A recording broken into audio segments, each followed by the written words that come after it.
What if I told you that hitting the gym won't help you lose weight? Not in the way you think. In fact, if you're banking on exercise to drop pounds, you might be wasting your time, unless you do this instead. For those of you who are new to my channel, I'm Dr. Tony Hampton, a board-certified obesity and family medicine doc. And today, I'm going to show you why exercise is not the golden ticket to weight loss. But don't worry, I'll also show you what is, and how to get better results using less effort and more strategy. And stick around, because at the end, I'm going to share the inspiring story of a woman named Rhonda.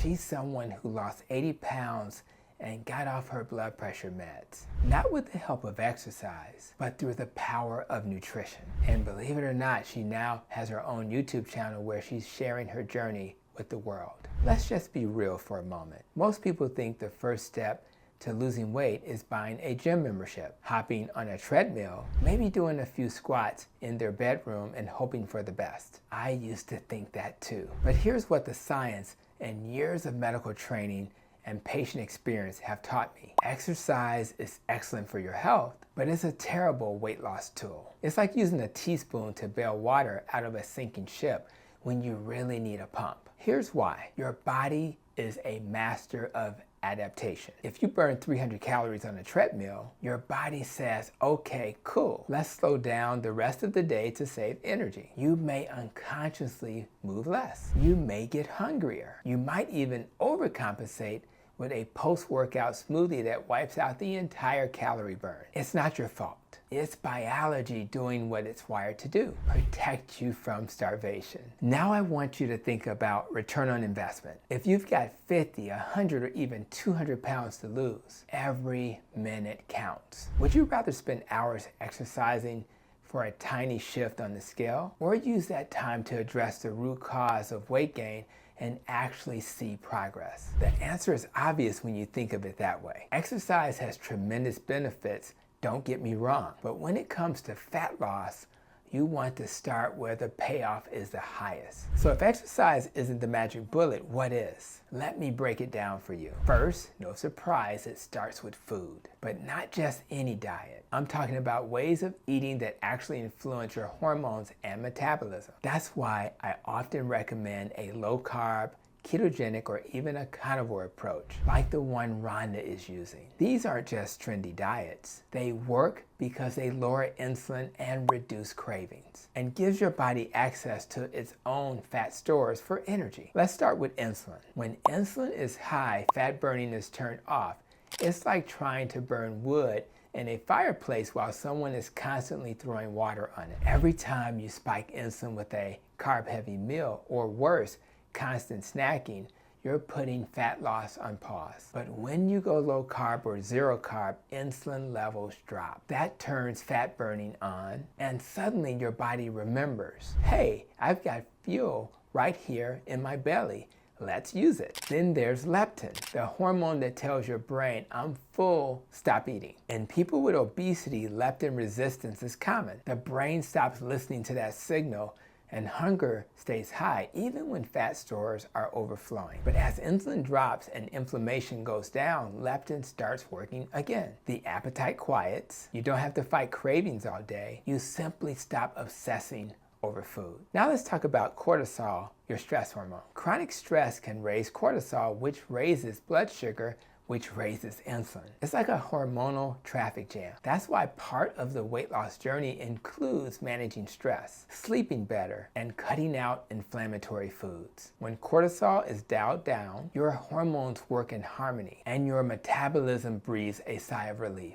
And let's not forget ghrelin, the hunger hormone. When you're constantly eating refined carbs, your ghrelin spikes more often, making you think you're hungry when really you're just riding the blood sugar roller coaster. Lowering carbs keeps ghrelin stable, which means you're actually in control of your appetite for once. Now here's where things get a little more interesting. A lot of people don't realize that your body burns most of its calories through something called NEAT, non-exercise activity thermogenesis. That's a fancy way of saying all the stuff you do outside of the gym. Walking in the kitchen, fidgeting in your chair, folding laundry, standing instead of sitting. NEAT can account for hundreds of calories a day. That means you can lose weight by simply moving more during the day, even without formal exercise. So instead of forcing yourself through painful workouts you hate, what if you focus on the things that makes the biggest impact? Changing what's on your plate, getting your hormones in sync, and moving more throughout the day. Now let me be very clear,